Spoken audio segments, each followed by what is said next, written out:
আজকালকার এই যুগে যেখানে চারদিকে এত নোটিফিকেশন, এত কিছু, মনোযোগ ধরে রাখাটা তো একটা বিশাল চ্যালেঞ্জ, তাই না? কিন্তু একটা মজার ব্যাপার কি জানেন? মনোযোগ কিন্তু আসলে একটা স্কিলের মতো। এটা চর্চা করে বাড়ানো যায়। আর বিজ্ঞান আমাদের সেই পথটাও দেখিয়ে দিয়েছে। তো চলুন আজ আমরা ঠিক সেটাই জেনে নিই, কিভাবে এই স্কিলটা আয়ত্ত করা যায়। আচ্ছা, এমনটা কি প্রায় হয় যে পড়তে বসলেন আর একটু পরেই মনে হলো মনোযোগটা একদম উধাও? এটা কিন্তু খুব পরিচিত একটা ঘটনা। যদি এমন হয়ে থাকে তাহলে একদমই ভাবার কারণ নেই যে এটা কোনো ব্যক্তিগত সমস্যা। এটা আসলে আমাদের ব্রেনের একটা খুবই স্বাভাবিক আচরণ।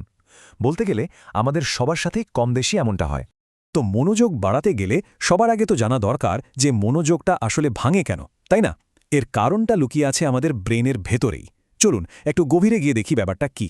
আমাদের ব্রেনের ভেতরে ডোপামিন নামে একটা কেমিক্যাল আছে। এটাকে বলা যায় মোটিভেশন মলিকিউল বা অনুপ্রেরণার অণু। এর কাজ কি জানেন? এর কাজ হলো সারাক্ষণ পুরস্কার খোঁজা, চটজলদি আনন্দ খুঁজে বেড়ানো।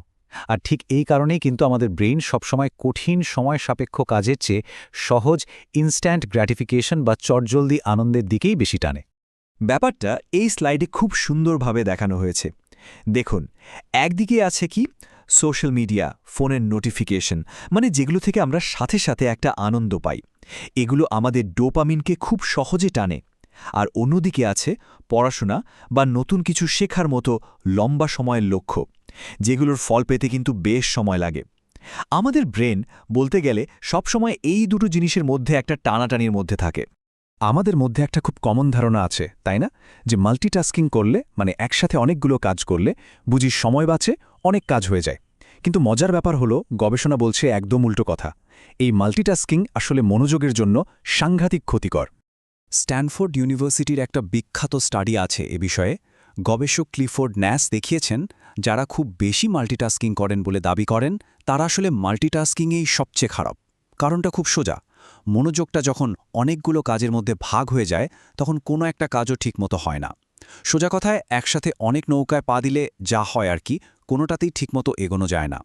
ওকে, তাহলে সমস্যাটা তো বোঝা গেল। ব্রেন কেন ডিস্ট্র্যাকশনস পছন্দ করে, মাল্টিটাস্কিং কেন খারাপ, এসব তো জানলাম। এখন প্রশ্ন হলো সমাধানটা কি? চলুন এবার আমরা এমন 3টে পাওয়ারফুল মেথড নিয়ে কথা বলি যেগুলো সায়েন্টিফিক্যালি প্রুভেন। প্রথমটা হলো পোমোডোরো টেকনিক। এটা হয়তো অনেকেই শুনে থাকবেন। খুবই সিম্পল কিন্তু দারুণ কাজের একটা টেকনিক। নিয়মটা হলো 25 মিনিট ফুল ফোকাসে কাজ করা, তারপর ছোট্ট একটা 5 মিনিটের ব্রেক। এরকম 4বার করার পর 4টা পোমোডোরো সেশন শেষ হলে একটা লম্বা ব্রেক নেওয়া। এতে হয় কি, একটানা কাজ করার চাপটা থাকে না, ব্রেনটাও সহজে ক্লান্ত হয় না, ফলে মনোযোগ ধরে রাখা অনেক সহজ হয়ে যায়। আচ্ছা, পড়াশোনার সবচেয়ে ভালো উপায় কি? শুধু বইয়ের পাতা উল্টে যাওয়া বা বারবার রিডিং পড়া, নাকি এর চেয়েও ইফেক্টিভ কিছু আছে? বিজ্ঞান কিন্তু আমাদের একটা দারুণ উত্তর দেয়। আর সেই উত্তরটাই হলো আমাদের দ্বিতীয় পদ্ধতি, অ্যাক্টিভ রিকল। এটা শেখার জন্য সম্ভবত সবচেয়ে শক্তিশালী একটা টেকনিক। ব্যাপারটা খুব সহজ। কিছু একটা পড়ার পর বইটা বন্ধ করে দিন। এবার যা পড়লেন সেটা না দেখে মনে করার চেষ্টা করুন, কিংবা নিজেকেই নিজে প্রশ্ন করুন ওই টপিকটা নিয়ে। এটাই অ্যাক্টিভ রিকল। এখন প্রশ্ন হলো, এটা কেন এত কার্যকর? সাইকোলজিক্যাল সায়েন্স জার্নালের একটা গবেষণায় দেখা গেছে, যখন আমরা কোনো ইনফরমেশন ব্রেইন থেকে জোর করে বের করার চেষ্টা করি, রিকল করি, তখন আমাদের নিউরাল পাথওয়ে বা ব্রেইনের কানেকশনটা অনেক বেশি শক্ত হয়।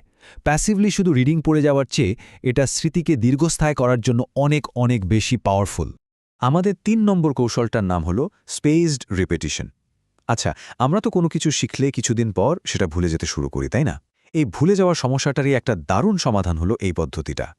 আজ থেকে প্রায় 150 বছর আগে হারম্যান এবিংহাউস নামে একজন সাইকোলজিস্ট ফরগেটিং কার্ভ নামে একটা আইডিয়া দিয়েছিলেন। উনি দেখালেন যে আমরা কিছু শেখার সাথে সাথেই আসলে তা ভুলতে শুরু করি। কিন্তু ঠিক যখন আমরা ভুলতে শুরু করছি, তখনই যদি জিনিসটা একবার রিভিশন দিয়ে নিই, তাহলে কি হবে?